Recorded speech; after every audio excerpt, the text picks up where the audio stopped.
Shalom. All praises to Yahawah, bahasham, Yahawashi, bahasham, Rucha Kodash.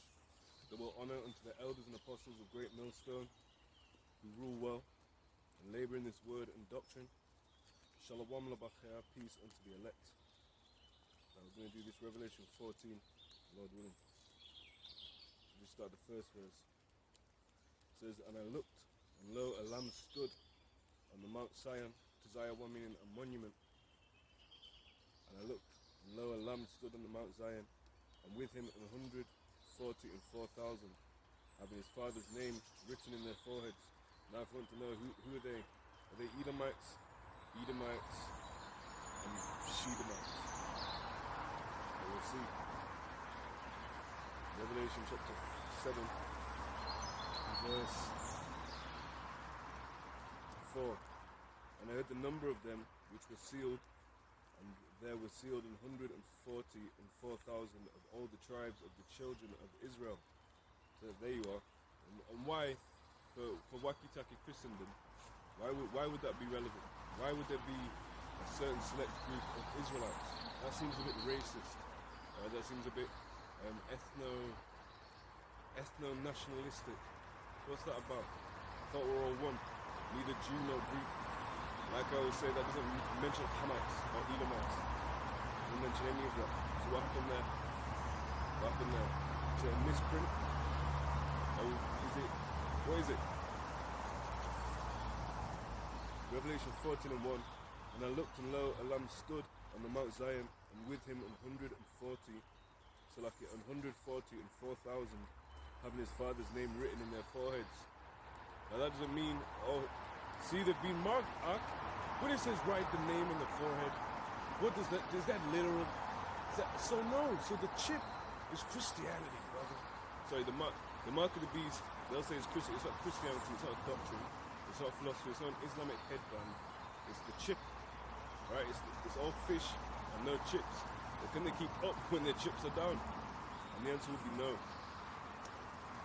Right, he needs that to progress, to further his system, and that'll be the zenith.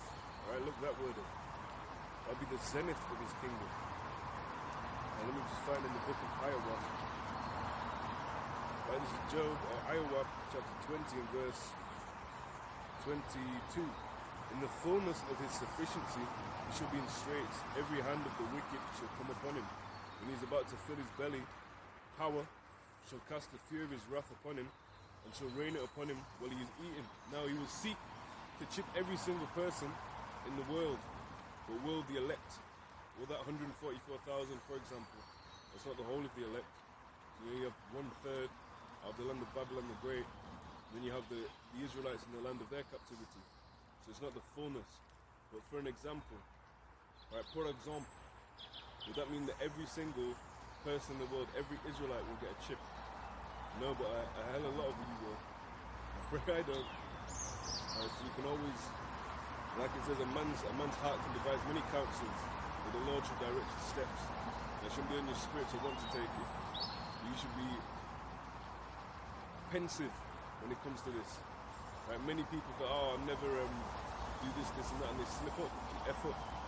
Now we pray that's not us. We pray we're of that number. Right, Revelation 14 and 1 again. "And I looked, and lo, a lamb stood on the Mount Zion, and with him 144,000, having his father's name written in their foreheads." So that means what they're meditating on. Like it says in when we were surnamed, when we were put, the name of the Lord was put upon us, that wasn't literal either. But when we were his property, it denoted property. Just like in the ancient world of marriage, was really the passage of ownership of one woman from her father to her new husband. Right, that's what the name represents. That's why you wouldn't want the name of the beast. Then you'd be taken away from the Lord, and you're really meant to be the Lord's woman, and not defiled with women, which is a doctrine. Malachi chapter 3 verse 16.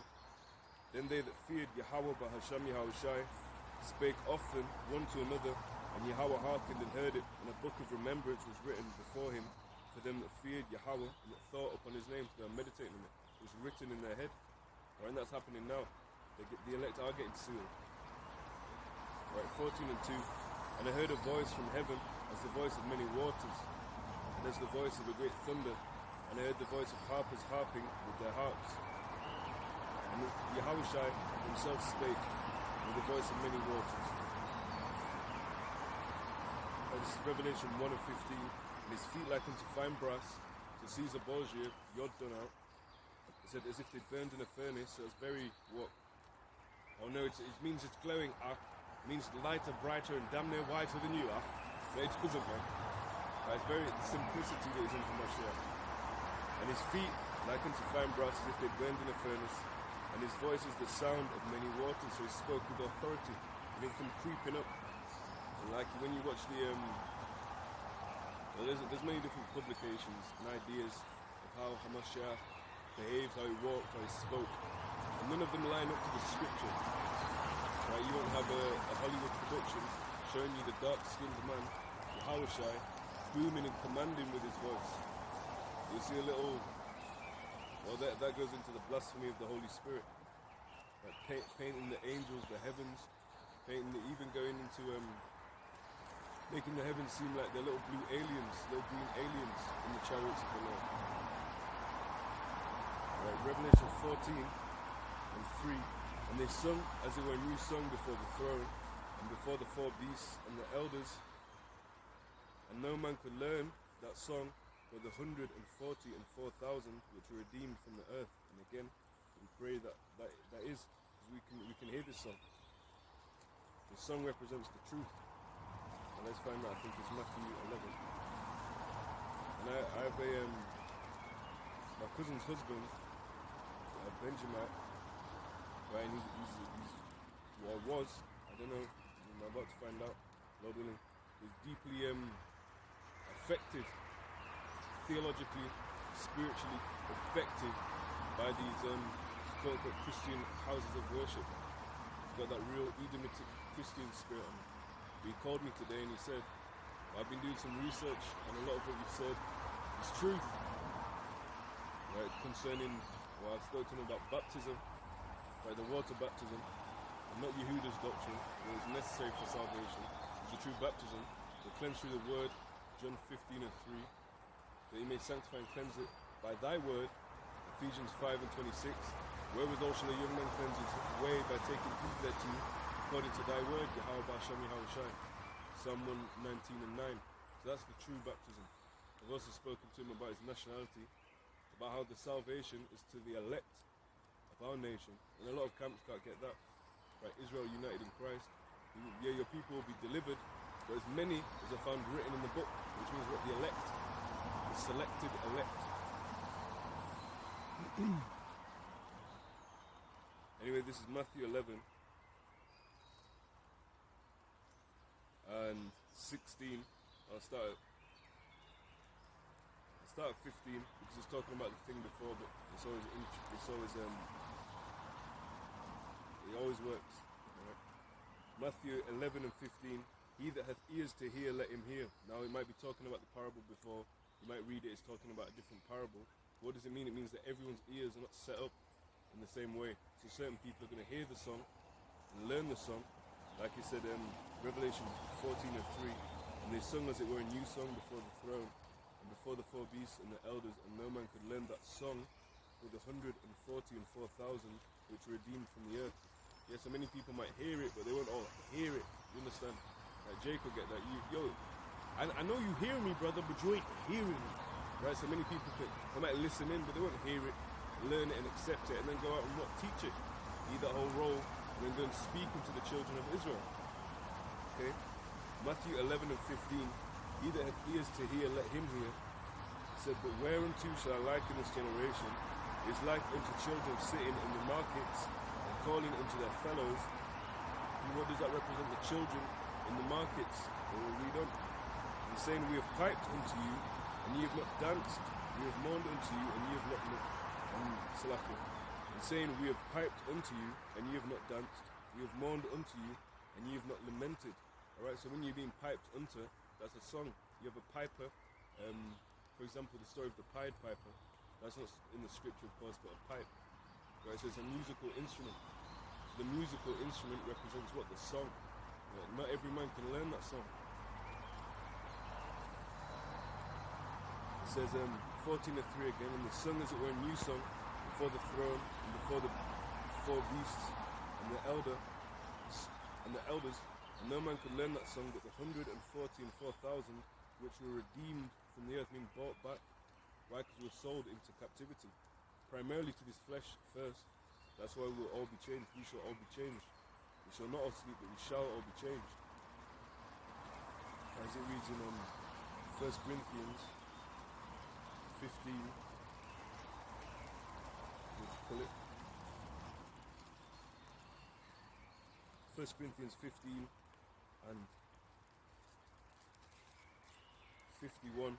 Behold, I show you a mystery. We shall not all sleep, but we shall all be changed. In a moment, in the twinkling of an eye, at the last trump. For the trumpet shall sound, and the dead shall be raised incorruptible, and we shall be changed. So again, a certain noise, and it represents a certain thing for a certain group of a certain group. Right, the elect of the nation of Israel. 14:4, Revelation 14:4, 144. These are they which were not defiled by Salaki. These are they which were not defiled with women, for they are virgins. Now that doesn't mean that you have to abstain from ever going in unto a woman, or if you've ever gone in unto a woman, that you're not one of the elect. Because we'll read on, it's talking about doctrines, as I said. These are they which were not defiled with women, for they are virgins. These are they which follow the Lamb whithersoever he goeth. These were redeemed from among men, being the first fruits unto Yahawah and to the Lamb. And when we go into this, we did a thing pretty recently in Proverbs, the 2nd chapter. Let me just get that.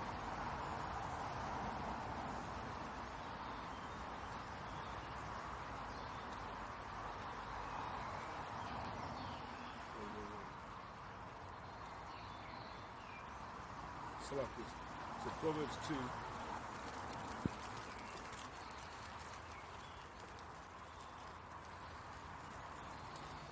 Proverbs 2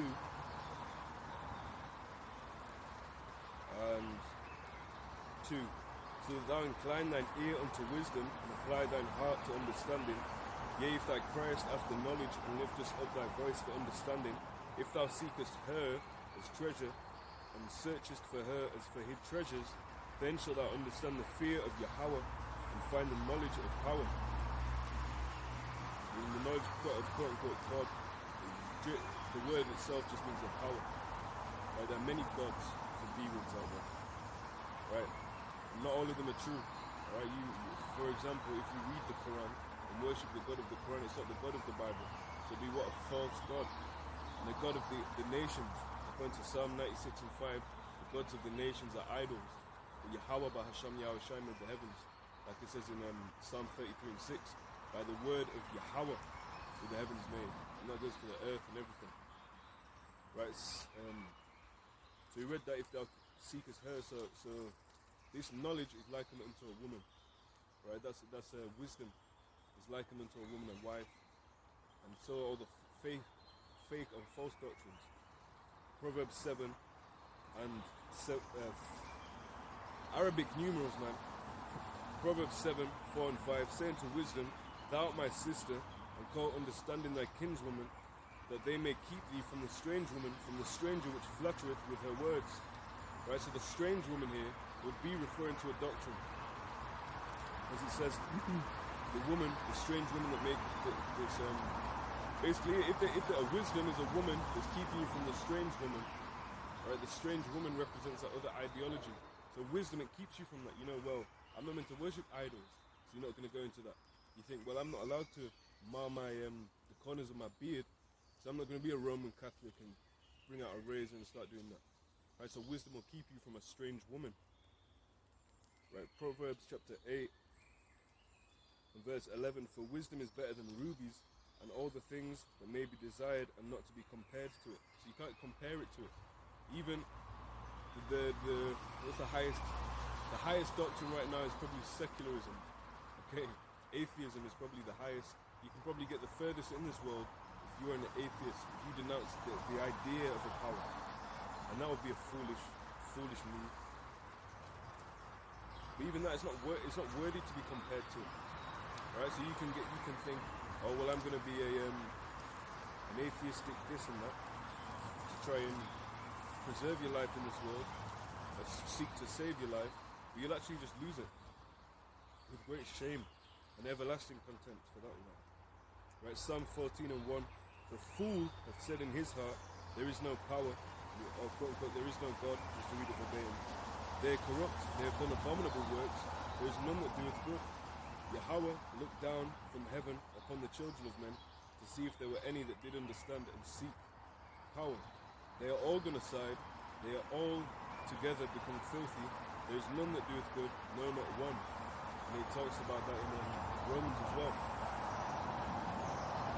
Right, so in Revelation 14:4, remembering that if it keeps you from a strange woman, Revelation 14:4, these are they, in fact we'll get one more before that, forgive me. Now we're not going to have literal, we're going to have a spiritual intercourse, if you just look up that word in its simplest form. We're not going to have a literal sexual intercourse with the Most High, but we are referred to as virgins, as to be kept chaste. Right, 2 Corinthians 11:2, for I am jealous over you with godly jealousy, for I have espoused you to one husband, that I may present you as a chaste virgin to Hamashiach, by fear, lest by any means, so as the serpent beguiled Eve through his subtlety, so your mind should be corrupted from the simplicity that is in Hamashiach. So if you go into another husband, or if you go into another woman, you'd be defiling that covenant, that contract, and that would actually be adultery, which according to the quote-unquote Old Testament law, which still stands, I believe it's Baruch 4:1, that says this is the book of the covenant. In fact, let me just read it. I want to quote it there. I need a new apocrypha. You know, it does the job.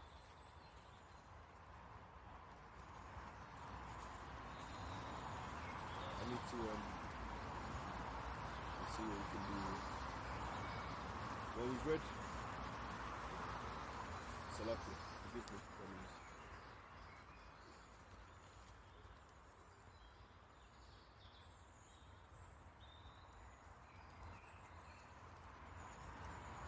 Right, so this is Baruch. This is Baruch chapter 4, verse 1. This is the book of the commandments of power and the law that endureth forever. All they that keep it shall come to life, but such as leave it shall die. So it's everlasting, man, just like the everlasting gospel. And that's even, how is the gospel everlasting? And in the gospel, Isaiah 61:5 to be precise, it says the sons of the stranger shall be the plowman and your vine dresser, and the sons of the alien shall do the same. I just read it. Isaiah 61:5, and strangers shall stand and feed your flocks, and the sons of the alien shall be your plowmen and your vine dressers. Now that, when you go into that, I'm not going to do it, but you can. When you go into Isaiah 61, at the first start of that, it's like with bare flies and everything. But it's like a tropical rainforest. But when you go into Isaiah 61, it's in Luke chapter 4, around the 14th verse. Well, it really starts at 16, but the context starts at 14, I believe. You can read, and he goes into a certain scroll in Isaiah, Yeshaya, and goes and reads, well, what is the gospel? Well, what is the gospel? What is that? It's the everlasting gospel. That Israel will be redeemed primarily from this flesh, right, but from the lands of our captivity where we were driven. And then the elect of the nation of Israel should be set up to rule and reign with Hamashiach Halalyam unto forever. Literally forever. From ever unto ever. Because they were already there before the foundation of the world. It was already decreed by Yahawah, bahasham, Yahawashi. So there is no free will. Throw that out, like I said. Man's heart can devise many counsels, but the Lord, Yahawah, bahasham, Yahawashi, directs his steps. Proverbs 20 and 24. How does it say it? It says, what does it say? I had it and it's left me. Man's goings are of Yahawah. How then can a man consider his own way? No, there is. Man's goings are of Yahawah. How can a man then understand his own way? Salakia. Alright, so ultimately there is no free will. It's already been decreed from the beginning. and the gospel is everlasting, just like the law is everlasting, the gospel too is everlasting. So just because he closed the book Isaiah 60, and he said, well, this day is being fulfilled in your ear. Meaning what the things that he outlined there, it was already done out, not done out, it was already complete, finished. Alright, so that bit was complete. But the whole chapter, there's more. You know that mean, but wait, there's more, there is more. There's more in that chapter. Alright, and that hasn't been fulfilled yet. Right, so it will. And so, we'll just... Christianity is absolutely done out, man. None of these answers will ever come out of that. None of these questions will most likely ever be raised to that. Unless there is someone who is an Israelite, a believing Israelite, a practicing Israelite, or they've heard it from a practicing Israelite, or someone who's heard it from a practicing Israelite. Praise of the truth, it came out of its quote-unquote Hebrew Israelism. It came out of one West. And it's been established with the apostles, and starting with Apostle Tahar on down, of the men of great millstone. Right, 2 Corinthians 11 and 3, but I fear lest by any means as the serpent beguiled Eve through his subtlety. And who's the serpent? The serpent, that great dragon in this incarnation, Esau, Edom, right, the rulership of this world. So your mind should be corrupted from the simplicity that is in Hamashiach. And a lot of people have been defiled with the women of this world. And I'm not talking about literal women, I'm talking about the other people that you could come into, forgive me, a marriage contract. I'm getting bitten up, man. Alright, 2 Corinthians 11:4. For if he that cometh preacheth another Yahawashi, whom we have not preached, or if you receive another spirit, which ye have not received, or another gospel, which ye have not received, which ye have not accepted, you might well bear with him. I'll read that again because I messed up. For if he that cometh preacheth another Yahawashi, now what would that be? Caesar Borgia is another quote-unquote Yahawashi, or another Messiah figure. Right, even calling him by a Hebrew name, that don't feel right, unless it's Ishashua. It said, for if he that cometh preach another Yahawashi, whom we have not preached. Now Paul didn't preach that. The tenets of Christianity, so-called, of this world, Apostle Paul did not preach that. None of the apostles or disciples ever preached that. Alright, they're doing away with the law. And now we're not saying we're justified by it. Alright, but like it said in the scripture, the law abideth forever. Forgive me. Alright, so that would be another Yahawashi. What else would be? Isa, out of the Quran. That would be another Yahawashi. Or if you receive another spirit, well, what, the spirit of the Quran, Hinduism, secularism, Hellenization, which really secularism is the new Hellenization, because that's the top theology of the Greeks of this time. I'm not talking about the Hellenized Israelites. I'm talking about Ishashua, Isha, which ye have not received, or another gospel, which ye have not accepted, you might bear with him. What's another gospel? Yehuda Yasharallah, the other nations can make it. Or Timothy was not an Israelite, that's another gospel. Right? And what does it say about he that preacheth another gospel? It says, let him be accursed, according to the script. Now we've also got 1 Corinthians 4, I think it is. No, it's actually there. 2 Corinthians 4 and 3. It said, but if our gospel be hid, it is hid to them that are lost. So they're the true lost tribes. Like you've got, a couple weeks ago, recently, I don't know the exact date or when it came out or when I came aware of it and how soon after that was. Well, that's beside the point. But recently, you had the quote-unquote African Hebrew Israelites. Now they don't even call them black Hebrew Israelites. Certain publications did, give them credit. I can't remember who they were. I looked into quite a few of the accounts, but they would be getting deported because they really were trying to hasten prophecy, not hasten the day, not hasten the actual. They're trying to. It talks about in Esdras hasten it above measure. Now we of course want to hasten prophecy.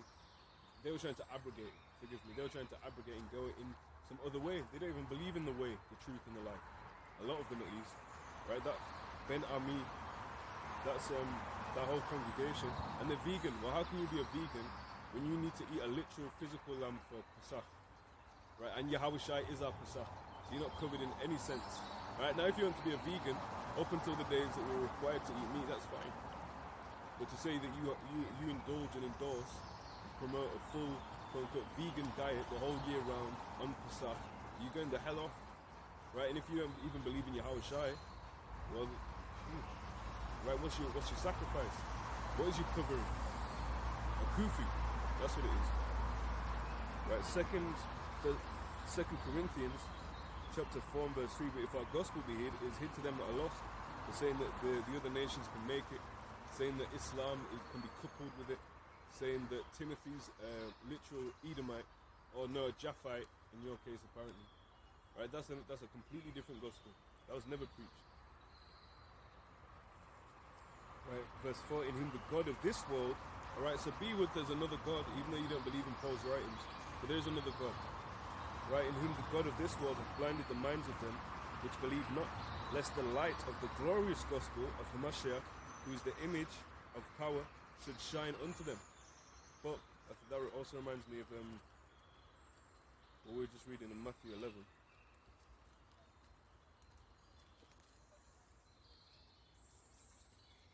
Right, Matthew 11, I'm not sure exactly where it is.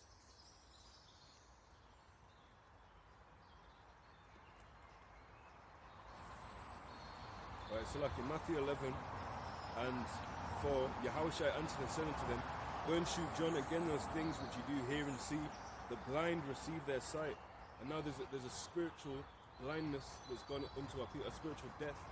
Read Ezekiel the 37th chapter, for both Israel, right, Yasharallah, and Judah, Yahawah, coming back together as one stick in the hands. And yes, that is talking about a chart. Right, St. Matthew 11 and 5, the blind receive their sight, and the lame walk, the lepers are cleansed, and the deaf hear, and the dead are raised up, and the poor have the gospel preached to them. And blessed is he whosoever shall not be offended in me. So if it's not going to cause you offense, because you have to say that the ruling nation is Edom, right, Adawam, or if there's certain laws, like the quote-unquote rape doctrine, right, that's something that's in the scriptures, but it's how it was dealt with in the ancient world.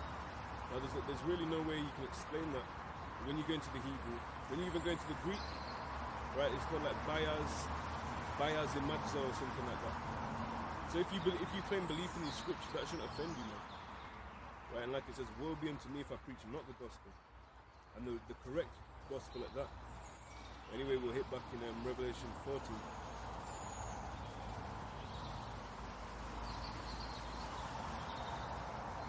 The beasts are having a field day, man. Alright, and that goes for the beasts out there too. Right, Revelation 14 and 4. These are they which were not defiled with women, for they are virgins. These are they which follow the Lamb whithersoever he goeth. These were redeemed from among men, being the first fruits unto Yahawah and unto the Lamb. And in their mouth was found no guile, for they are found without fault before the throne of power. Alright, and that reminds me of Romans 8. Who shall lay any charge against Yahawah, bahasham, Yahawashi's elect? Right, Romans 11 and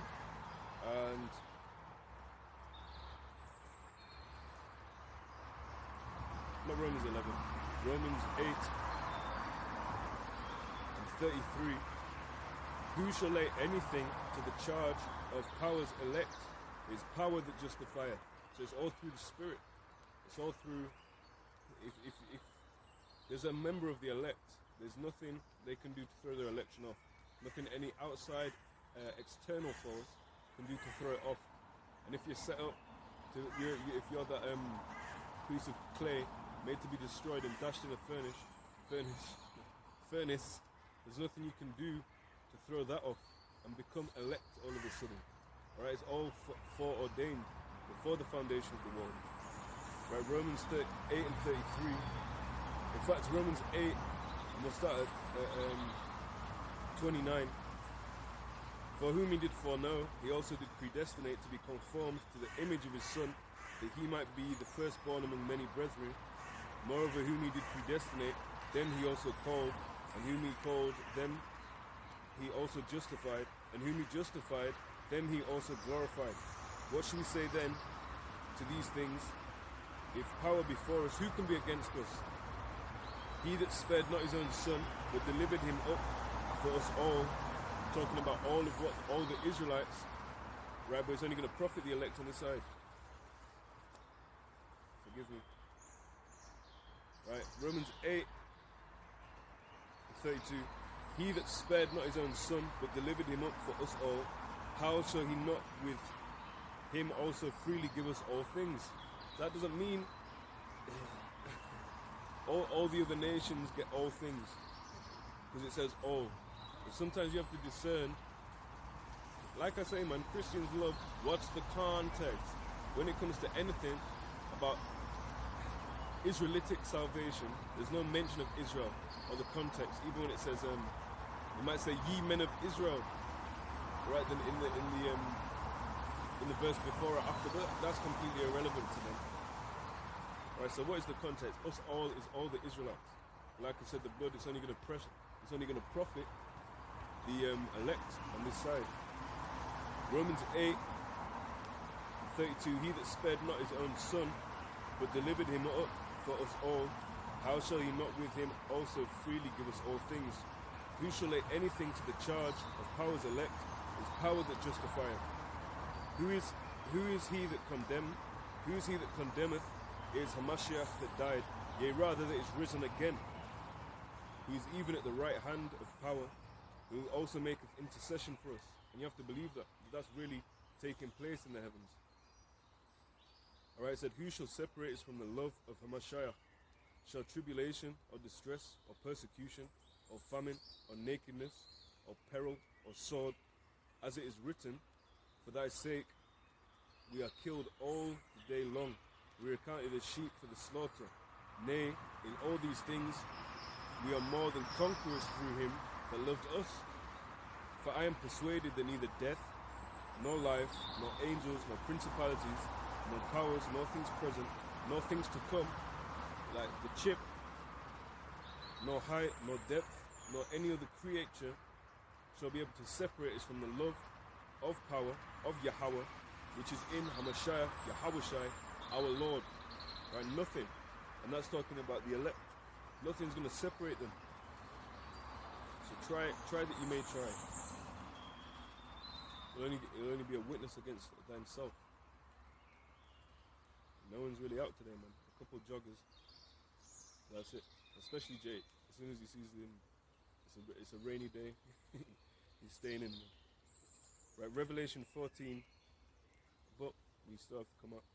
Revelation 14 and 5. This is talking about what these that were not defiled with women, the 144,000. Says, and in their mouth was found no guile, for they were without fault before the throne of Yahawah, before the throne of power, before the throne of Yahawah, bahasham, Yahawashi. Says, and I saw another angel fly in the midst of heaven, having the everlasting gospel to preach unto them that dwell on the earth, and to every nation and kindred and tongue and people. And there you have it. The everlasting gospel will be preached. Now does that mean what was in Isaiah 61 no longer stands? Because Yahawashi said, well, the certain bits were fulfilled. No, it just means it's still yet to fulfill. And like it says, everlasting gospel. Means it never goes out of fashion. Right? It never goes out of... We'll get that in Isaiah 55 rather than my words.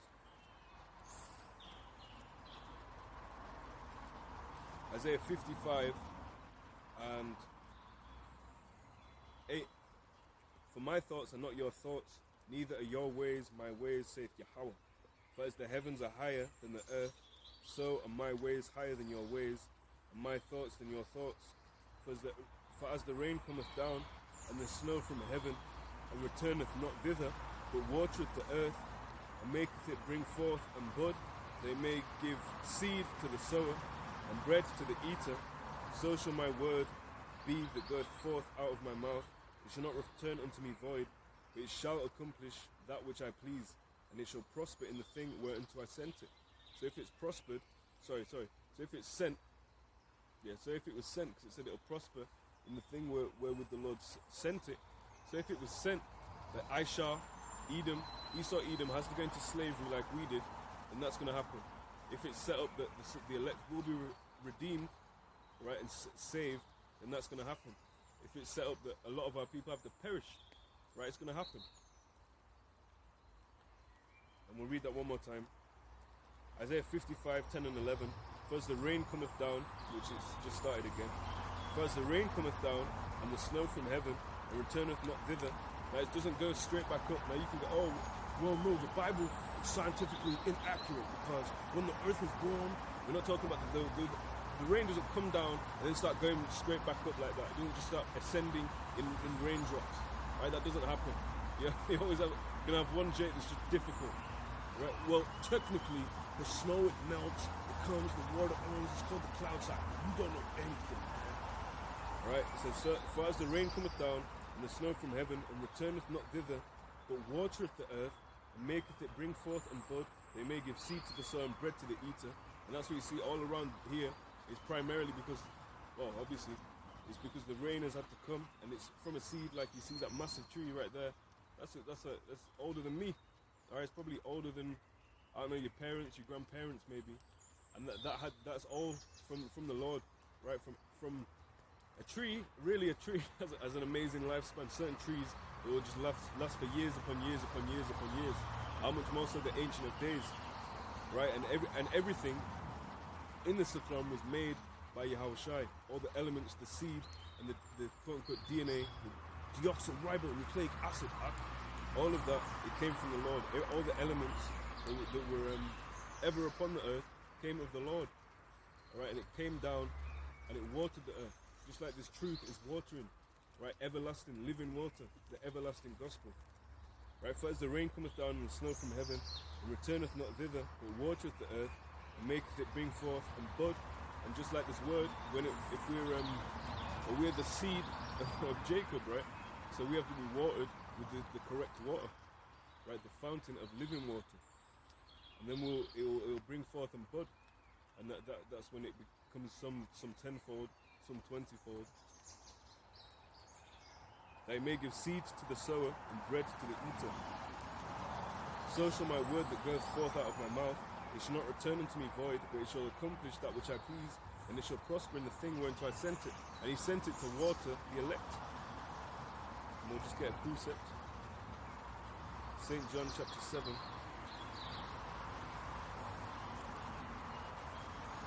St. John chapter 7 and verse 37 on down, or a few scriptures.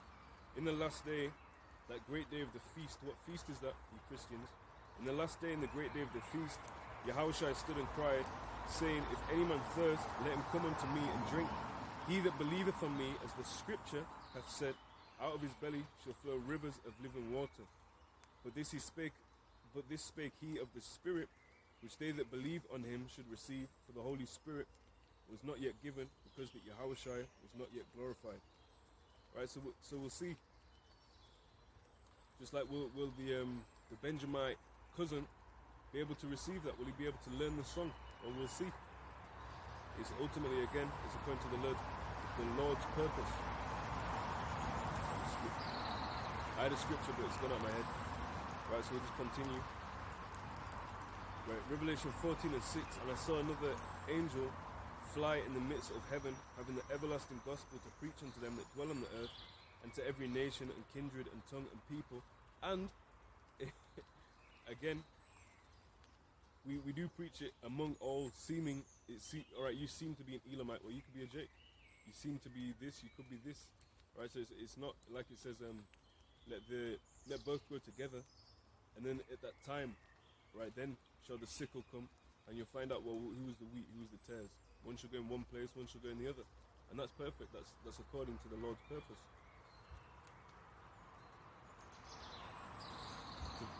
To preach. Salaki.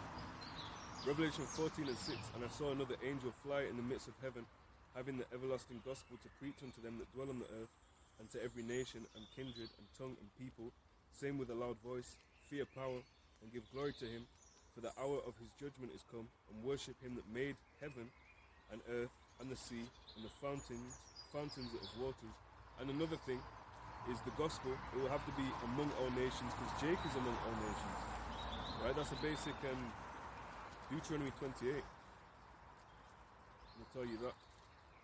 Right, Deuteronomy 28 and 40, was it 45, I believe, which is on the next.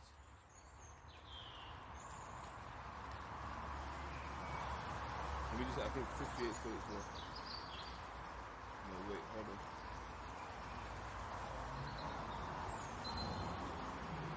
There we are, 64, forgive me. Right, Deuteronomy 28 and 64. And I used to know this chapter off by heart, because that's all I knew. Right, go out, and that's all I knew. You're an Israelite. Alright, now what? Well, I didn't really know. That's why it's important to have the whole thing. Right, Deuteronomy 28 and 64. And the Lord Yahawah shall scatter thee among all people, from one end of the earth even to the other, and there thou shalt serve other gods, which neither thou nor thy fathers have known, even wood and stone. Right, wood and stone. And some of you Jakes still do that. Right, and idolatry is not in the, it's not in the same manner as the ancient time, but yes, there is a similitude. Isaiah 14 and 27. For Yahawah of hosts have purpose, and who should disannul it? And his hand is stretched out, and who shall turn it back? The answer is none. None, unless the Lord purposes to turn his hand back. That's the only thing that can stop it. Yeah, but doesn't it say that Moses had to... Yeah, that's true. But that was all, again, of the Lord's decree. He purposed to do everything, all of that. Now, that'll go over. Some Jake said, oh, no, man, I'm going back to Cometh. Isaiah 46 and 10, declaring the end from the beginning, and from ancient times the things that are not yet done, saying, my counsel shall stand, and I will do all my pleasure. Now, who's saying that? Let's go back to this. Right, Revelation 14. Right, forgive me. Revelation 14 and 7. I'll start 6.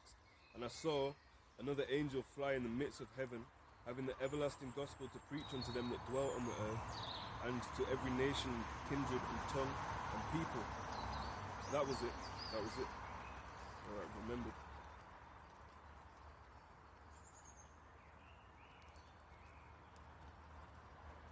Right, this is Jeremiah 28.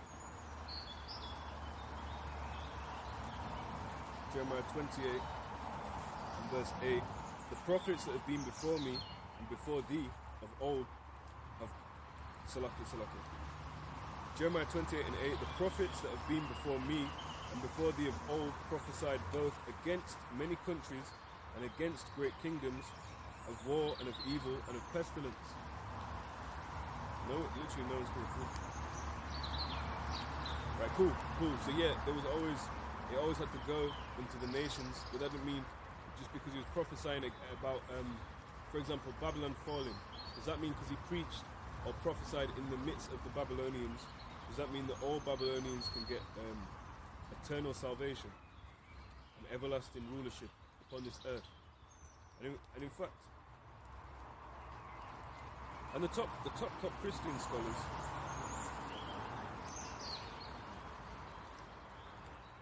top Christian scholars know about Daniel, they know about these books.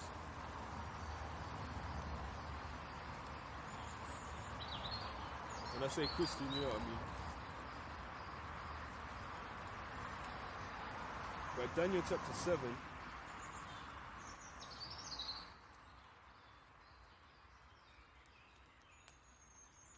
Right, Daniel chapter 7. Verse. I'm trying to find where it says. Right, Daniel 7 and 27. And the kingdom and dominion and the greatness of the kingdom under the whole heaven shall be given to the people of the saints of the Most High, whose kingdom is an everlasting kingdom, and all dominions shall serve and obey him. So So the kingdom's going to be given to the saints of the Most High. And who would they be? Right, read Psalm 50 and 5. There's some tumult over there, but anyway. Psalm 50 and 5. Gather my saints together, those that have made a covenant with me by sacrifice. Romans 9 and 4, to who are Israelites, to whom pertaineth the adoption and the glory and the covenants, ... Right, there's more to be read there. Psalm 148 and 14. He also exalteth the horn of his people, the praise of all his saints, even of the children of Israel, people near unto him, praise Yahawah, bahasham, Yahawashi. That's the scripture, right? The saints, Israel. Simple, a simple thing, right? There's nothing more after that. There's no, well, can I come up this way? No, you're a thief and a robber for even trying. Daniel 7 and 18. But the saints of the Most High shall take the kingdom and possess the kingdom forever, even forever and ever. That is halalyam. Then there's another one where it says, it shall not be given unto another people. Pages are stuck together. Give me a second. If I can find that.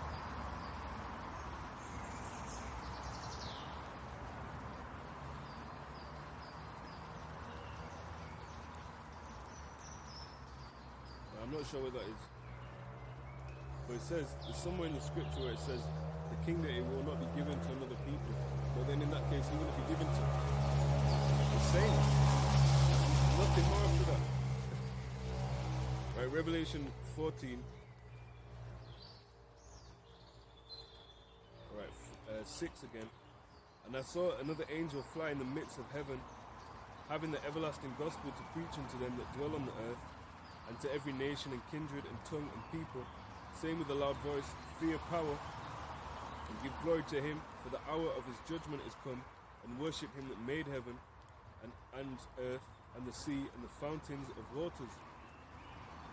And now, you've got, it's going to make you go two ways, man. Worship the Father, Yahawah, in heaven, in the name Yahawashi, Salakia, bahasham, Yahawashi. So worship the Father, Yahawah, bahasham, Yahawashi. Or you're going to worship the beast, man. Right, the beast, the rulership of this world.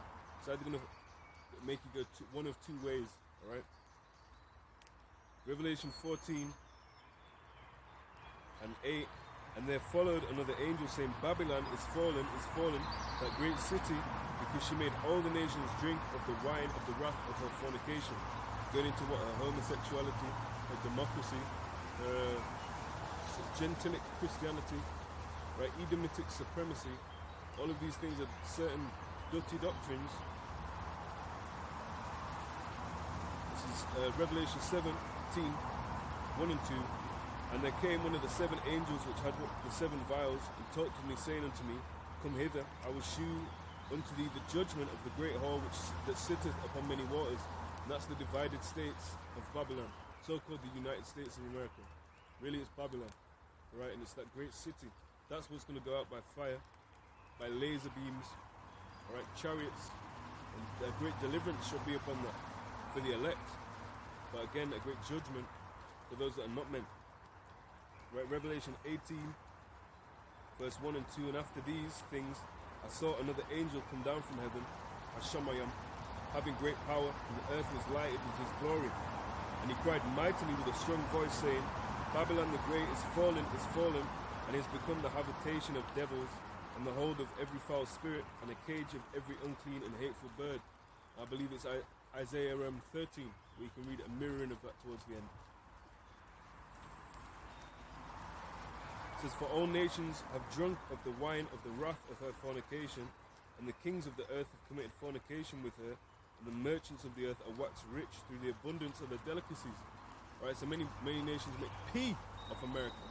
Alright, P that going into pence in the or pounds in the UK, which is our dollar and our cents. But Revelation 18 and 4. And I heard another voice from heaven saying, Come out of her, my people, that ye be not partakers of her sins, and that ye receive not of her plagues. And come out of her is talking about a literal physical deliverance. Now you can say, well, come out of the philosophy. That's not a bad doctrine to say.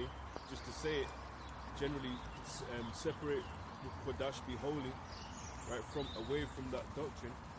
But to say that it means that we all have to flee and go out into the shores of Ghana to quote unquote save ourselves, that's nonsense. It's not gonna work like that, right? Salvation is not gonna come any other way other than the physical deliverance by chariots, and that's gonna be the greatest deliverance in Babylon the Great, right? In spiritual Sodom and Egypt, according to these scripts, right? Jeremiah chapter 50. I'm gonna hit a couple verses in there, hop around a bit.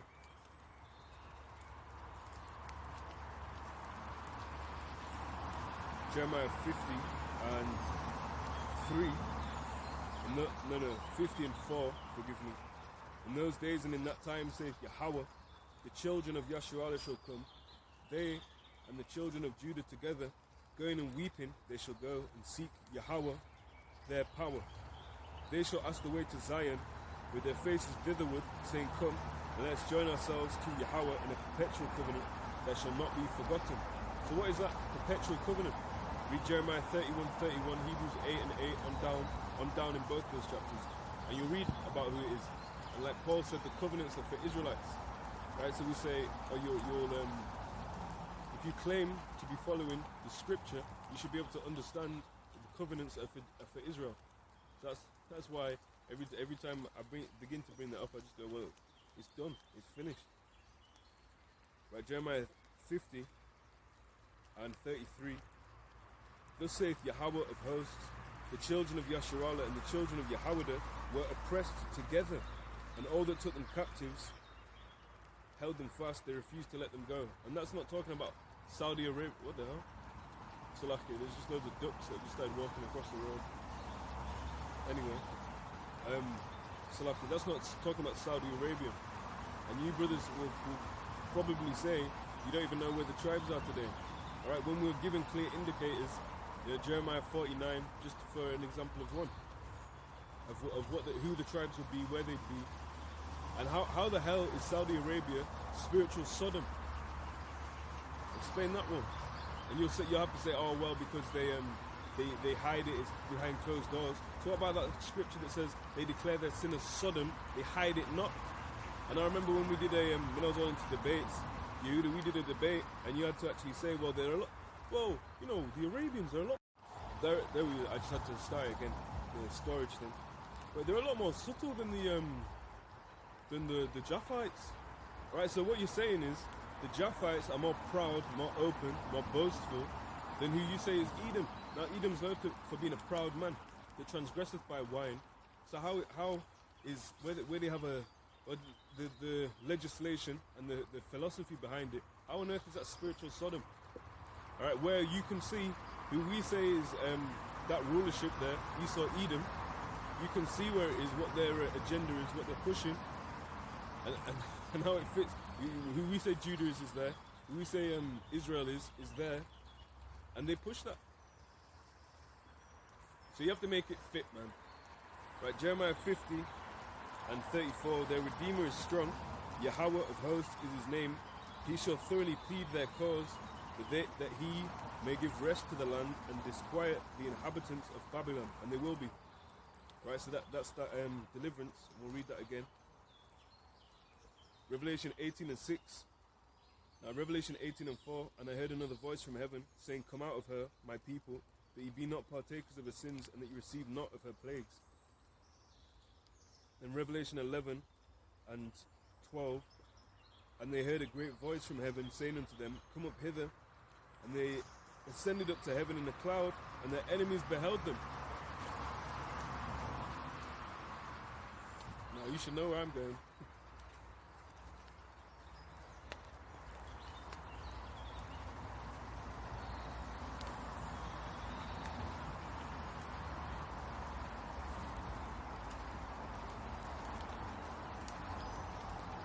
Wisdom of Solomon chapter 5 and verse 1. Then shall the righteous man stand in great boldness before the face of such as have afflicted him and made no account of his labours, When they see it, they shall be troubled with terrible fear, and shall be amazed at the strangeness of his salvation, so far beyond all that they looked for. And they, repenting and groaning for anguish of spirit, shall say within themselves, this was he whom we had sometimes in derision, and a proverb of reproach. And he was prophesied to be a proverb and a byword. How much more so when you become a fool for Hamashiach? Right, in the eyes of this world, we are fools. In the eyes of this word, or in the eyes of the Lord, rather, Yahawah, bahasham, Yahawashi, those that truly understand his mystery, they would be wise. Right, but the wisdom of this word is not accepted by the wisdom of this world, and we're not going to be, not on this side, and that world will be done out by that time as well, or begin to crumble at least. These flies, man. Right, Wisdom of Solomon 5 and 4. We fools account his life madness, and his ends to be without honor. How is he numbered among the children of Yahawah, bahasham, Yahawashi, and his lot is among the saints? Who are the saints? Or when the saints go marching in? Therefore have we erred from the way of truth, and the light of righteousness hath not shined unto us, and the sun of righteousness rose not upon us. But those that have heard this word, being preached in the highways, byways, hedges, they've been turned unto that.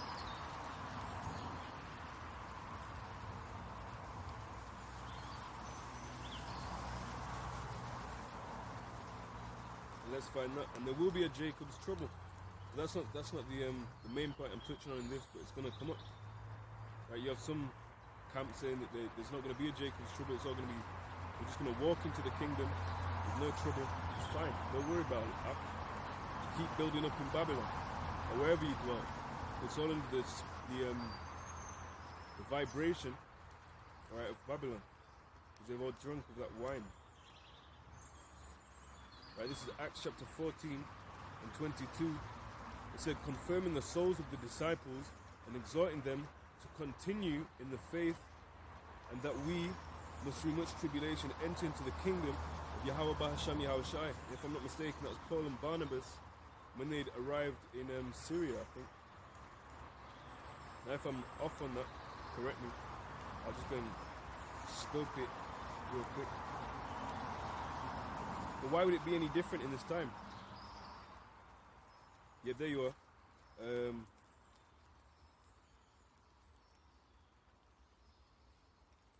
When they call Barnabas Jupiter and Paul Mercurius, because like the heavens, that's why you get the term Jupiter, Mercury, with all these and what it says in 21, it says, and when they had preached the gospel to that city and had taught many, they returned again to Lystra and to Iconium and to Antioch, confirming the souls of the disciples and exhorting them to continue in the faith, and that we must through much tribulation enter into the kingdom of Yahawah, bahasham, Yahawashi, the kingdom of power. So it's not going to be different in this time. It's not going to be, there was trouble. Jacob's troubles happened 2,000 years ago. That's another one. That's another one. If our gospel is hid to them that are lost, and it has to all fit. Right? You can't have a heresy mixed with the truth. That means it's an untruth. Right? Daniel 12. It said, and at that time shall Michael Allah stand up. So like I'm getting approached by ducks, man.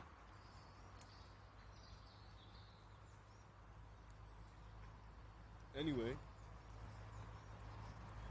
this is weird. Daniel 12 and 1. And at that time shall Allah, Michael, stand up, the great prince which standeth for the children of thy people. And there shall be a time of trouble, such as never was, since there was a nation, even to that same time. And at that time thy people shall be delivered, every one that shall be written in the book. And many of them that sleep in the dust of the earth shall awake, some to everlasting life, and some to shame and everlasting contempt. And that's talking about sorry, I'm getting very distracted. I'm not scared of ducks, but I've never been so up close and personal with them. They usually run away. That's what surprised me. Now they're waddling off. Let me read that again because my mind was not on it. I was like, anyway, Salaki. Daniel 12:1. And at that time shall Michael stand up, the great prince, which standeth for the children of thy people. And you have that as well. I believe, in fact, we'll just leave it, man. And at that time shall Michael stand up, the great prince, which standeth for the children of thy people. And there shall be a time of trouble, such as never was, since there was a nation, even to that same time. So from a nation got created. Now, it was the first nation. But anyway, since a nation got created until this very same time, there's never been a time like this. So you think this quote-unquote transatlantic slave trade was bad? Wait for Jacob's trouble. And that's coming in this time. It's still yet to happen. Just like it said, there's in Romans 8 though, we are persuaded that even things present nor things to come, so Jacob's trouble, the charagma, right, all these persecutions and troubles they must face, that nothing shall disconnect us from the love that is in Mashiach Yahawashi, or the love that we hold for Yahawah bahasham Yahawashi, bahasham Rachakodash. It's through the Spirit that brought all these things into our remembrance, because we already knew it. And what would that prove? Reincarnation. Right, like it says, the spirits of the prophets are subject unto the prophets. Right, it says, and there shall be a time of trouble, such as never was, since there was a nation, even to that same time. And at that time thy people shall be delivered, everyone that shall be found written in the book. So your people, yeah, they will be delivered. Everyone that's written in the book, that's the clause, meaning what, the elect. So a lot of our people are going to get caught with their proverbial pants hanging down, right, sagging. What's that backwards? Anyway, 2, and many of them that sleep in the dust of the earth shall awake, some to everlasting life, and some to shame and everlasting contempt. So there's going to be certain comfort for some, and distress, anguish for others. And 3, and they that be wise shall shine as the brightness of the firmament, and they that turn many to righteousness as the stars forever and ever. So the people that are that woke you up, that woke me up, you know, they're turning us into righteousness.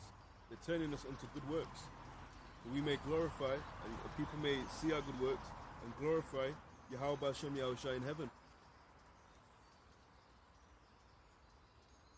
Yeah, we'll leave that for now. Oh, look, we won't leave it. You know, we've reached the point. So yeah, we had that in Wisdom of Solomon. I'll just read this to recap. Revelation 11 and 12. And they heard a great voice from heaven, saying unto them, Come up hither. And they ascended up to heaven in a cloud, and their enemies beheld them. All right, who are your enemies? Who did you go into slavery with in want of all things unto? They would be them. And just because you didn't do it recently, now it doesn't mean, Yehuda, that the Saudi Arabians aren't also, or that nation of Ishmaelites, wouldn't also be an adversarial force unto Yasharallah and Judah, or Yasharallah and Yahawah. And Yahawah is the true name for Judah, Yehuda. Right, Revelation 14 and 8. And there followed another angel saying, 1 minute.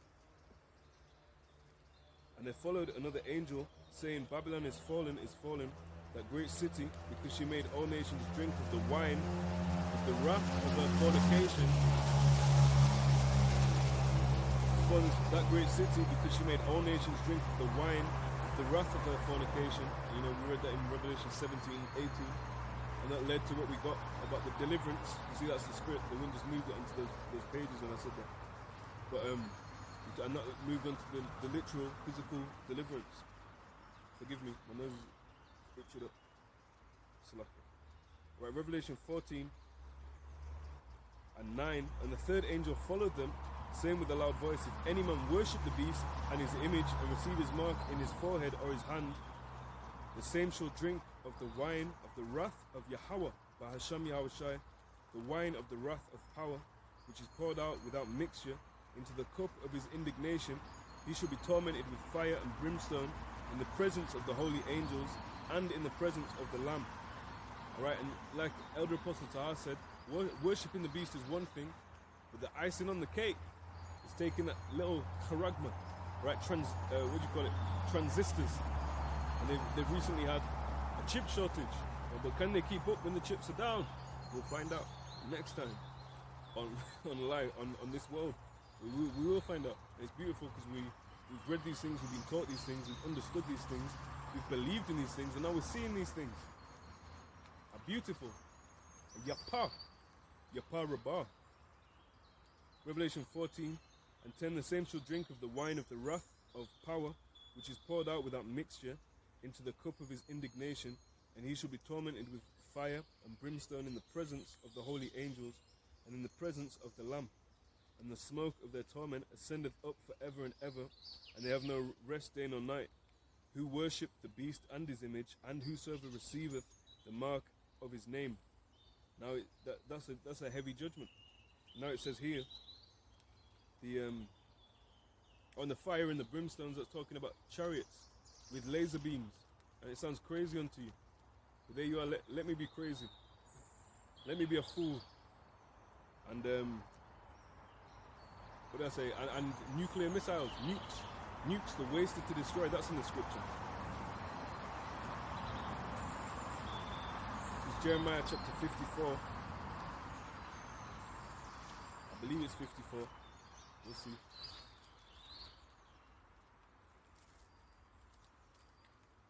Jeremiah, no, it can't be Isaiah 54, forgive me, because there's only 52 in Jeremiah. Right, Isaiah 54 and verse 16. Behold, I have created the smith that bloweth the coals in the fire, and that bringeth forth an instrument for his work, and I have created the waster to destroy. So the Lord put the spirit on certain Temanites to create this great technology, and it is great, just like Babylon is great. That doesn't mean it's amazing and we want to worship it, but we acknowledge that it's got a magnitude of power. Okay. Just wait. This brother said that it's great. He loves the nukes. Revelation 14 and 10 again. The same shall drink of the wine of the wrath of Yahawah, bahasham, Yahawashi power, which is poured out without mixture into the cup of his indignation, and he shall be tormented with fire and brimstone in the presence of the holy angels and in the presence of the Lamb, and the smoke of their torment ascendeth up for ever and ever, and they have no rest day nor night, who worship the beast and his image, and whosoever receiveth the mark of his name. Now it says, here's the patience of the saints. Here are they that keep the commandments of Yahawah and the faith of Yahawashi. Now what? Now what, vocab? How do you do that? If you only have faith and you don't even try to keep the commandments. They went up, I think it was a couple of weeks ago or a week ago. They went up to the Sakari camp and started going into the Pesach or the Passover. But he didn't even believe it's necessary for people today to keep the Passover, does he? Or do you? Or does he? And in that case, then is the Lord done away with? Or are you? Because that's what they'll do. They'll learn, man. They'll go into this little camp. Not little camp, sorry. They're going to this camp, they're going to this camp, this camp, this camp, whatever. If it came out of one West, because they know the truth came out of one West, and they'll try to argue against it. And it might be a little camp, it might be a one-man camp or a two-man camp. They can come with 30 million Christians, but the truth is always going to prevail. You understand? You can do nothing against the truth, but only for the truth. Right, Revelation 14 and 12. Yeah, I didn't mean that in a diminutive or disrespectful way. If anyone's talking about a little camp and I'm stood here by myself, you understand? Revelation 14 and 12. Here is the patience of the saints. Here are they that keep the commandments of Yahawah and the faith of Yahawashi. And I heard a voice from heaven saying unto me, Write, blessed are the dead which die in the Lord from henceforth. Yea, saith the Spirit, that they may rest from their labours, and their works do follow them. And that'll be what a great name, because it follows them. Now let's see if I can remember a scripture on having a good name.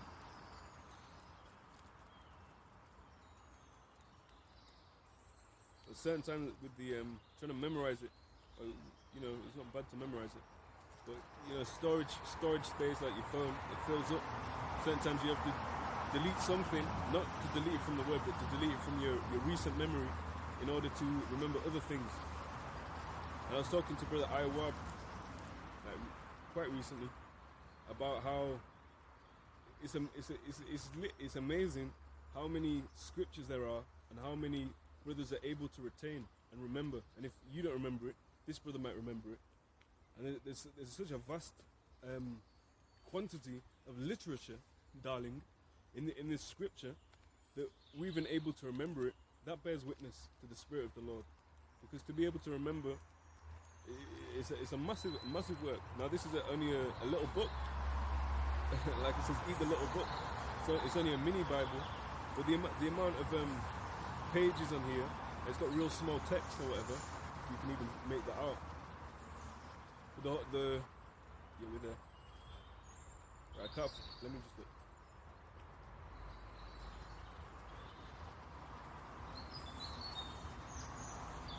But the fact, yeah, there you are. The fact you can even remember it, that bears witness itself, man. Right, we'll get Proverbs 20 and 23. Diverse weights are an abomination unto Yahawah, and a false balance is not good. And that's all, quote unquote, Christianity comes with a false balance, and it's not good. Right, it's not good.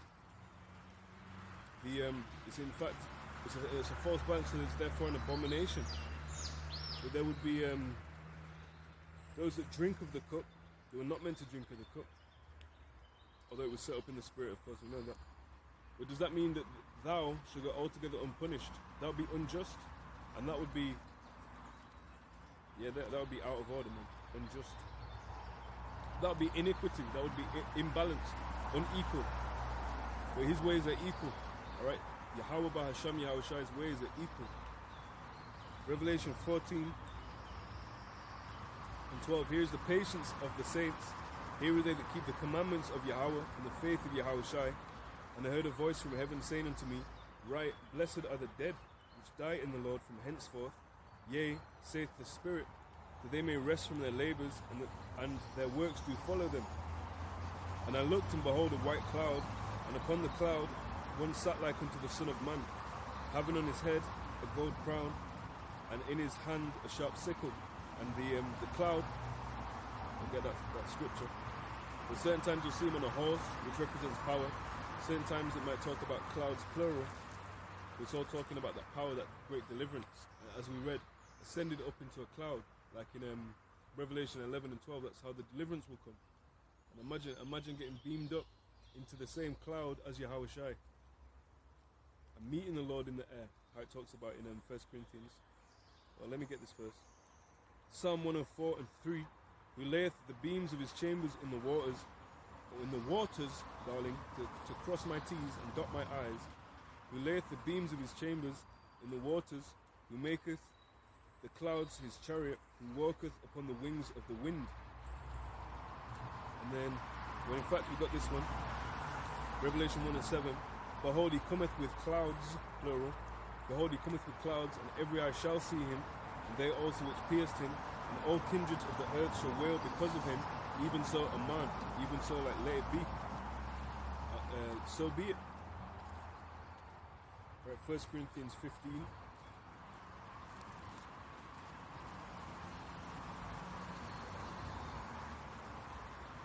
No, it's 1 Thessalonians, isn't it? Right, forgive me, it's 1 Thessalonians 4 and 16 that I'm looking for. 1 Thessalonians 4 and, well, we can read it before that. 1 Thessalonians 4 and 13. But I would not have you to be ignorant, brethren, concerning them which are asleep, that ye sorrow not, even as others which have no hope. So that's talking about after death. You might be thinking, oh, and you'll bewail. And it talks about weeping a week for a person that dies. But for a fool, make no end of weeping, because his whole life is worth crying for. To paraphrase it terribly, but the sentiment is there. But look that one up as well. I'm not saying that my words by any means do justice to it, but I've conveyed the idea there. 1 Thessalonians 4 and 13. But I would not have you to be ignorant, brethren, concerning them which are asleep, that ye sorrow not, even as others which have no hope. For if we believe that Yahawashi died and rose again, even so them also which sleep in Yahawashi will Yahawah bring with him. For this we say unto you by the word of the Lord, that we which are alive and remain unto the coming of the Lord shall not prevent them which are asleep. For the Lord himself shall descend from heaven with a shout. And what did we read? In Revelation 18:4, and I heard another voice from heaven saying, Come out of her, my people, that ye be not partakers of her sins, and that ye receive not of her plagues. Revelation 11:12, and they heard a great voice from heaven saying unto them, Come up hither, and they ascended up to heaven in a cloud, and their enemies beheld them. And like just how we read in Wisdom of Solomon 5. 1 Thessalonians chapter 4 and verse 16, For the Lord himself shall descend with a shout from heaven, with the voice of the archangel, and with the trump of Yahawah, and the dead in Hamashiach shall rise first. Then we which are alive and remain shall be caught up together with them in the clouds, to meet the Lord in the air, and so shall we ever be with the Lord, proving what the Thessalonians were Israelites, because it was the saints who will forever be with him, rule forever, and the kingdom will not be given unto another people. 1 Thessalonians chapter 1 and 1 it says, Paul and Silvanus and Timotheus unto the church of the Thessalonians, and the church, that word is ecclesia, Salakia. The word for that, I think I got something in my eye. The word for that, ecclesia, is the word for church, forgive me, the word for church is ecclesia, which means the body or the assembling of the Israelites. Well, that's one of the listed meanings on Blue Letter Bible. Yeah, Blue Letter Bible. Paul and Silvanus and Timotheus unto the church of the Thessalonians, which is in Yahawah the Father, and in the Lord Yahawashi Hamashiach, grace be unto you and peace from Yahawah our Father and from the Lord Yahawashi Hamashiach. So proving that the church, whenever you read about church, saints, all of them things there in the epistles, it's not talking about Timothy, his dad being an Edomite or being a Japhethite or any Ite. As the Elder Apostle said, or any of you damn Ites, man. Right, Revelation 14 and 13, and I heard a voice from heaven saying unto me, Write, blessed are the dead which die in the Lord from henceforth, yea, saith the Spirit, that they may rest from their labours, and their works do follow them. So having a good name and having that remembrance and memorial there, that will therefore secure them in that place. They will have made their calling and election sure, how it talks about in, I believe, that 2 Peter 1 and 10. They will have made their calling and election sure. And then it said, we will not overtake them that die in Hamashiach Yahawashi. So they will be raised the same way, and they will be glorified the same way. And that's the hope. People think, oh no, he's dead, and he's never coming back. Well, no, there's a resurrection. And there's more than one. There's a different type. When you get into the word resurrection, it can mean different things. Right, the insects are worrying me today. Right, Revelation 14 and 14. And I looked, and behold, a white cloud, and upon the cloud one sat like unto the Son of Man, having on his head a golden crown, and in his hand a sharp sickle. And another voice came out of the temple, crying with a loud voice, to him that sat on the cloud, Thrust in thy sickle and reap, for the time is come for thee to reap, for the harvest of the earth is ripe. And like it says, what does it say? I wish I remembered it, man. But there we are. But I think it might be in Isaiah 63, which we're about to hit. We said when I think it says the plowman shall overtake the reaper. Forgive me if I'm misquoting that. In fact, ignore that because it might be wrong. But look it up, so don't ignore it. Just file, save, and go and edit if that's incorrect. Right. Let's read from here again. Revelation 14 and 15, and another angel came out of the temple, crying with a loud voice to him that sat on the cloud, Thrust in thy sickle and reap, for the time is come for thee to reap, for the harvest of the earth is ripe. And he that sat on the cloud thrust in his sickle on the earth, and the earth was reaped. And the reaping, let's read about that. Alright, Matthew 13. Right, Matthew 13 and 24, another parable put he forth unto them, saying, the kingdom of heaven is likened unto a man which sowed good seed in his field. Right, the kingdom is likened unto a man which sowed good seed in his field. But while men slept, his enemy came and sowed tares among the wheat and went his way. When the blade was sprung up and fruit and brought forth fruit, then appeared the tares also. So the servants of the householder came unto him and said, Sir, didst not thou sow good seed in thy field? From whence then hath it tares? He said unto them, An enemy hath done this. The servant said unto him, Wilt thou then that we go and gather them up? But he said, Nay, lest while ye gather up tares, ye root up also the wheat with them. And wheat and tares, they look pretty similar. He said, Let both grow together until the harvest. And in the time of harvest I will say to the reapers, Gather ye together first the tares, and bind them in bundles to burn them, but gather the wheat into my barn. Then you skip down, that was verse 30, you skip down to verse 36. And it says, Then Yahawashi sent the multitude away, and went into the house, and his disciples came unto him, saying, Declare unto us the parable of the tares and the wheat. And just real quick on this point, you'd be thinking he was making parables to really expound it onto everyone, so everyone can understand, say it in a really simple form that they may receive it. But like we said, not everyone's going to receive, not everyone's going to dance when we pipe unto them. In fact, there's a scripture in, let me just find this, if I can. I have to check the book order. 5:2.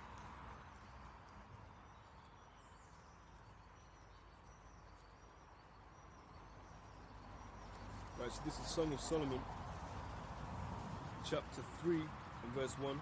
By night on my bed I sought him, whom my soul loveth. I sought him, but I found him not. I will rise now and go about the city, in the streets and in the broad ways I will seek him, whom my soul loveth. I sought him, but I found him not. So not everyone's going to find this truth. Not everyone's going to find that the husbandman, Yahawah or Yahawashi. Then you have Song of Solomon 8 and verse 1. Oh, that thou wert as my brother, that suck the breasts of my mother. When I should find thee without, I would kiss thee. Yea, I should not find thee. Salaki, yea, I should not be despised. So when you kiss them, you kiss them with this truth. You greet them with a holy kiss. It said, and I would lead thee and bring thee into my mother's house, who would instruct me, and I'll cause thee to drink of the spiced wine of the juice of my pomegranate.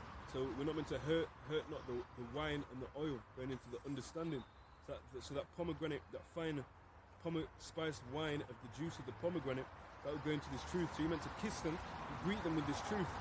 Now, not everyone's going to learn that song. Not everyone's going to like the taste of the wine. Right, they might like it when it was sweet, but now when it's getting a bit bitter, they don't like it anymore. All right, so that they would be, like it says, a sower went forth to sow. That parable is also in this chapter. So you can read that. But Matthew chapter 13, and again, verse 9, who hath ears to hear, let him hear. So again, to emphasize that point, not everyone's going to learn it. Not everyone's going to learn the everlasting gospel. Not everyone's going to learn the truth, accept the truth, enjoy the truth. But everyone's going to hear it, right? It'll be preached unto all nations for a witness, and then shall the end come. Right? So they're going to hear it, but they're not all going to hear it. You understand? Right? St. Matthew 13, verse 10. In fact, 9, 10, and 11. Who hath ears to hear, let him hear. And the disciples came and said unto him, Why speakest thou unto them in parables? He answered and said unto them, Because it is given to you to know the mysteries of the kingdom of heaven, but to them it is not given. So even in that, if the Lord Yahawah, or who you'll say is Jehovah, or God, loves the whole world, he's got the whole wide world in his hands, which he does.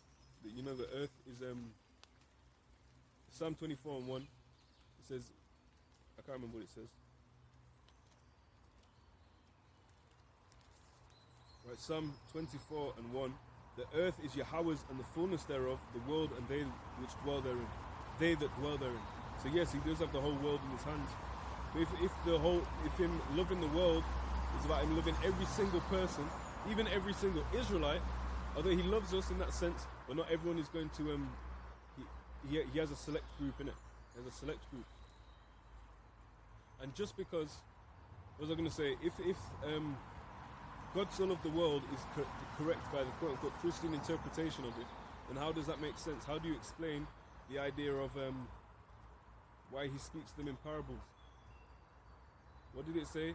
Because it's given unto you to get it, right? That fine juice, or that spiced wine of the juice of the pomegranate, but unto them it's not given. Like it says, one man's trash is another man's treasure. Not like it says, but like the common expression, common parable in this world goes, one man's trash is another man's treasure. Alright, so you have, is there anything else I had on that? Yep, there was, of course there was. St. Matthew chapter 13 and verse 26, then Yahawashi sent the multitude away and went into the house, and his disciples came unto him, saying, declare unto us the parable of the tares of the field. Why did they say unto us? Because now they understand that it's not given unto everyone, but to them it was given. They said, well, it's given unto us, then declare unto that. Explain that parable unto us, because unto us it's given. Alright? Said St. Matthew 13 and 37, he answered and said unto them, he that sowed the good seed is the Son of Man, the field is the world, the good seed are the children of the kingdom, but the tares are the children of the wicked one. The enemy that sowed them is the devil. The harvest is the end of the world, and the reapers are the angels. So, now here's a question. Alright, so it says, he that sowed the good seed is the Son of Man. Alright? The field is the world, the good seed are the children of the kingdom. So who are the children of the kingdom? They would be the Christians. Let's go with that. They'll be the Christians, alright? But the tares are the children of the wicked one. But God so loved the world. How do we make this fit, man? How do you make that fit? Alright, the good seed are the children of the kingdom. Now who are the children of the kingdom? Answer that. Put that in the comments. Put that in the comment section below. Okay? The field is the world, the good seed are the children of the kingdom, but the tares are the children of the wicked one. Alright, to put it plainly, chocolate-coloured Edomites. It says, the enemy that sowed them is the devil, the harvest is the end of the world, and the reapers are the angels. As therefore the tares are gathered and burned in the fire, so shall it be in the end of this world, which is what? The end of this world, because there's no chronicle of the Roman Empire going out by thermonuclear destruction, or going out and there being great deliverance, and the kingdom being set up and ruled and reigned forever and ever. So what's this world that it's speaking of? What, the earth is going to implode and you're going to have some like Star Wars shit? No. It said, therefore, this is Matthew 13 and 40, as therefore the tares are gathered and burned in the fire, so shall it be in the end of this world. The Son of Man shall send forth his angels, and they shall gather out of his kingdom all things that offend, and them that do iniquity, unequalness. So what? Esau, the nations, and 2/3 of them in Babylon the Great, to say the least. It says, the Son of Man shall send forth his angels, and they shall gather out of his kingdom all things that offend, and them which do iniquity, and shall cast them into a furnace of fire. There shall be wailing and gnashing of teeth. Then shall the righteous shine forth as the sun in the kingdom of their Father. Who hath ears to hear, let him hear. And you hear that phrase again, meaning what? Not everyone's going to eat this roll, Son of Man, right? Not everyone's going to like the wine. Some are going to not like the oil, right? They're not going to be trimming their lamps in that sense, and be able to sustain light for an extended period of time. Now we already read it, but we'll read it again. Danya Allah.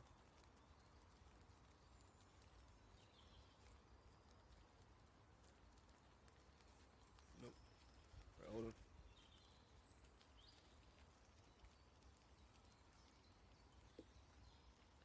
Right, so this is the book of Daniel, chapter 12, and verse 3.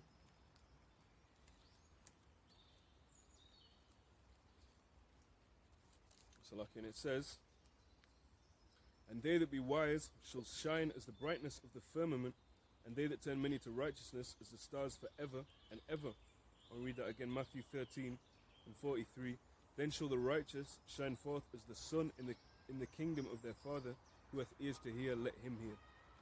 Right, so not everyone is going to be set up to receive this now and take it on board. Revelation 14 and 16. And he that sat in the cloud thrust in his sickle on the earth, and the earth was reaped. And another angel came out of the temple which is in heaven, he also having a sharp sickle.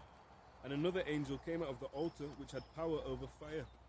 So you have an angel that's dealing. What did it say? It said came out of Salakia. Came out of the altar. Another angel came out of the altar which had power over fire.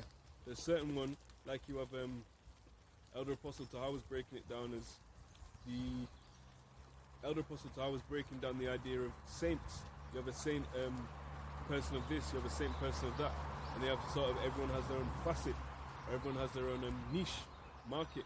But you have an angel that's dealing with thermonuclear destruction, right? Any fire that's to go off like that, well, there's an angel that's dealing with that, right? So you have to really understand our power, all right? Meaning our God, not our power within ourselves, because we're nothing without Yahawah, bahasham, Yahawashi. Especially Israel. I want to a king that may go forth and fight as the other nations, always wanting to do that, preferring the Greekish fashions as over the fashion or the custom of their forefathers, fathers that came before, not just four of their fathers. Right, Exodus chapter 15 and verse 1. Then sang Moses and the children of Yasharallah this song unto Yahawah, and he spake, saying, I will sing unto Yahawah, for he hath triumphed gloriously. The horse and his rider hath he thrown into the sea. Now, well, how do you all even get that? All right, how do you get this? That Hamashiach, Yahawah, Jesus Christ is your Passover, and heathens can't even eat of the Passover. And the Passover is celebrating, to put it plainly, the genocide of the firstborn of those in Egypt. Now, there's many other things, the deliverance, of course.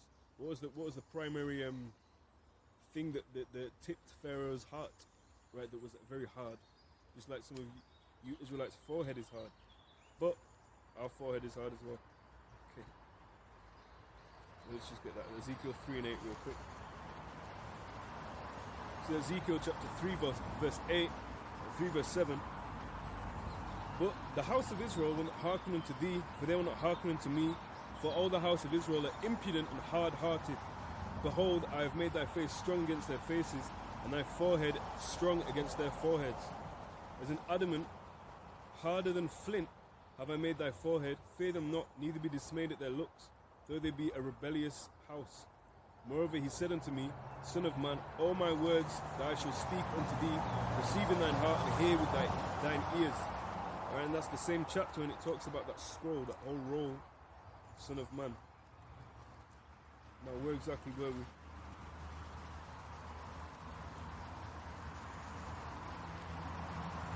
That was it, Exodus 15. Exodus 15 and 2. Yahawah is my strength and my song, and he is become my salvation. He is my power, and I will prepare him an habitation, my father's power, and I will exalt him.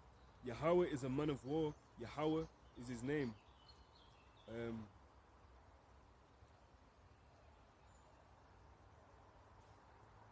Yahawah Ayash Malach Hamar. Yahawah Shamawa. I believe that's how you say it. Yahawah Ayash Malach Hamar. Yahawah Shamawa. Alright? So the Lord is a man of war. Yahawah is a man of war, and Yahawah is his name. I hope that was a dog doing that, not a person throwing that. But anyway. Right, so Revelation 14 and 18. And another angel came out of the altar which had power over fire, and cried with a loud cry to him that had the sharp sickle, saying, Thrust in thy sharp sickle, and gather the clusters of the vine of the earth, for her grapes are fully ripe. Now what does that mean? And the angel thrust in his sickle into the earth, and gathered the vine out of the earth, and cast it into the great winepress of the wrath of power. And the winepress was trodden without the city. So who the city? Who the holy city? And the winepress was trodden without the city, and blood came out of the winepress, even unto the horse bridles, by the space of and 600 furlongs. That's spiritual numerology. Your Israelites obsessed with numerology. Right, Isaiah 63 and 1. Who is this that cometh from Edom with dyed garments from Bozrah? This that is glorious in his apparel, travelling in the greatness of his strength, I that speak in righteousness, mighty to save. It says, wherefore art thou red in thine apparel, and thy garments like him that treadeth in the wine fat? Now who's this talking about? This is talking about Yahawashi. He has a great sacrifice in Bozrah. Right, it says, who is this that cometh from Edom? Who is Edom? Right, vocab, who is Edom? You'll say all the Edomites are done away with. But again, like the apostle said, unless you've got a chronicle of this guy, I'm the last Edomite, I'm about to, and then gives up the ghost, then you can't prove that. It's just a belief. You always say, yeah, but all they say is a belief. It's just a belief. Well, that's just a belief. And it's all about faith, man. You can't diminish that like it being a belief is a bad thing. Okay, because it's all by faith. So I've got no problem with you saying that. But the whole thing is you will say, well, how do you believe? What about this in the chart? And this, what about this with it? How do you know about this with it? You say by faith. And then he'll say, he put on the attract, you gotta have faith. How do you know that the last Edomite died and gave up the ghost? Well, you just believe it. So it's just a belief, just like ours is a belief. Ours is a faith-based Israelites. I have no problem being called that, man. In fact, that's a good title to take. Who is this that cometh from Edom with dyed garments from Bozrah? This that is glorious in his apparel, travelling in the greatness of his strength. I that speak in righteousness, mighty to save. Wherefore art thou red in thine apparel, and thy garments like him that treadeth in the wine fat? It said, I have trodden the winepress alone. So like it said in Revelation 14, I should have really kept hold of it, Salakia. Right, it says Revelation 14 and 20, and that was the last verse in Revelation 14. And the winepress was trodden without the city, and blood came out of the winepress, even unto the horse bridles, by the space of 1,600 furlongs. Alright, so the winepress was trodden without the city. Isaiah 63 and 3 says, I have trodden the winepress alone, and of the people there was none with me, for I will tread them in mine anger, and trample them in my fury, and their blood shall be sprinkled upon my garments, and I will stain all my raiment. For the day of vengeance is in mine heart, and the year of my redeemed is come. And just like it said in Isaiah 61, when he said this is fulfilled in your ears in Luke 4. This is Isaiah 61 and 2, to proclaim the acceptable year of Yahawah and the day of vengeance of our power, to comfort all that mourn. So it's an acceptable year. When Yahawashi returns, it will be an acceptable day and an acceptable year to unleash judgment, all right, on those that have heaped up to themselves judgment-worthy actions. And we're all worthy of that.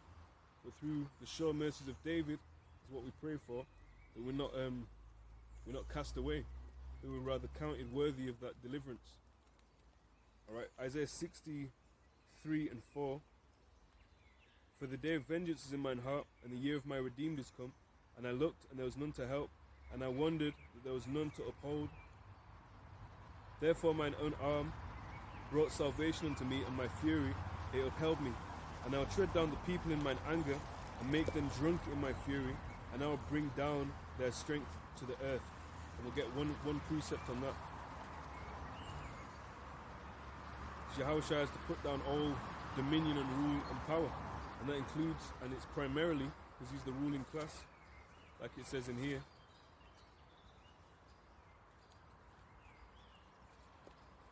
Right, this is 2nd Ezra chapter 6, verse 9. You know what it says. Right, 2nd Ezra 6 and 9. For Esau is the end of the world, and Jacob is the beginning of it that followeth. So he's got to put down Esau's power. I'm not going to litter. I will pick that up at the end. Okay, so you've got Isaiah. What did you say? Oh yeah, Esau is the end of the world. So get this in 1 Corinthians 15.